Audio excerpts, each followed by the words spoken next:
यह कहानी हजरत यूसुफ अलैहिस्सलाम की है, जो हजरत याकूब अलैहिस्सलाम के बेटे और नबूवत पैगंबरी की एक बहुत ही रोशन कड़ी थी।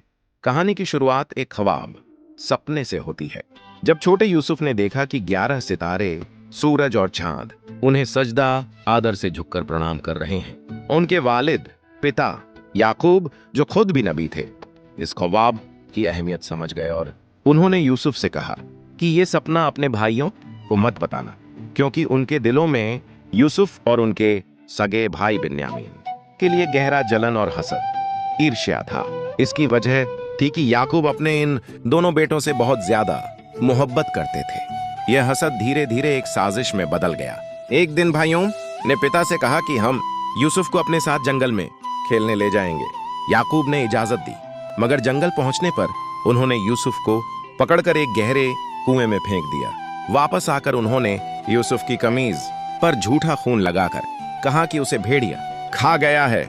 याकूब बहुत दुखी हुए, लेकिन उन्होंने सब्र किया। बेटे के गम में वे इतना रोए कि उनकी आंखों की रोशनी चली गई। कुछ दिन बाद एक कारोबारी काफिला वहां से गुजरा और पानी निकालते वक्त यूसुफ को कुएं से निकाल लिया। उन्होंने यूसुफ को मिस्र, इजिप्ट में अजीज़े मिस्र, वजीर खजाना के हाथों गुलाम के तौर पर बेच दिया। मिस्र में यूसुफ जवान हुए तो उनकी खूबसूरती और नेक किरदार, चरित्र की चर्चा हर जगह होने लगी।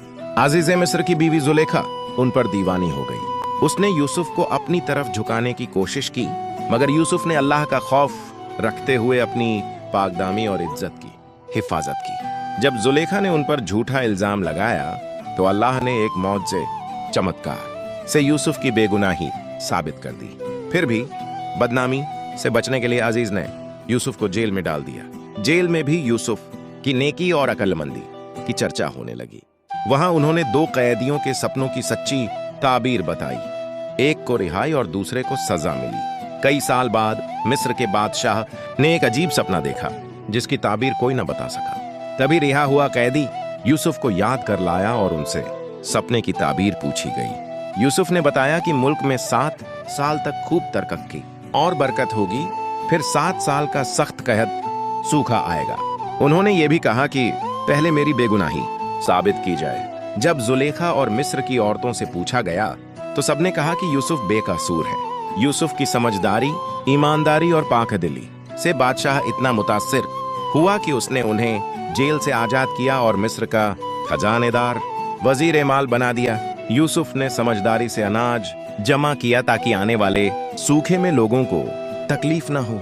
जब कहत आया तो दूर कनान से उनके वही भाई मिस्र अनाज लेने आए जिन्होंने उन्हें कुएं में फेंका था। यूसुफ ने उन्हें पहचान लिया, मगर भाइयों ने उन्हें नहीं पहचाना।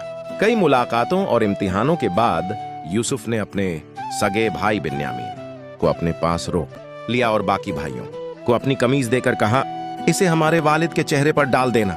जैसे ही कमीज याकूब के चेहरे पर डाली गई, उनकी आंखों की रोशनी लौट आई। आखिरकार पूरा खानदान मिस्र आया और यूसुफ ने अपने वालिद को इज्जत से तख्त पर बिठाया। सब भाइयों ने झुककर सजदा किया और यूं यूसुफ का बचपन का सपना हकीकत बन गया। अगला पार्ट देखने के लिए चैनल को सब्सक्राइब जरूर करें।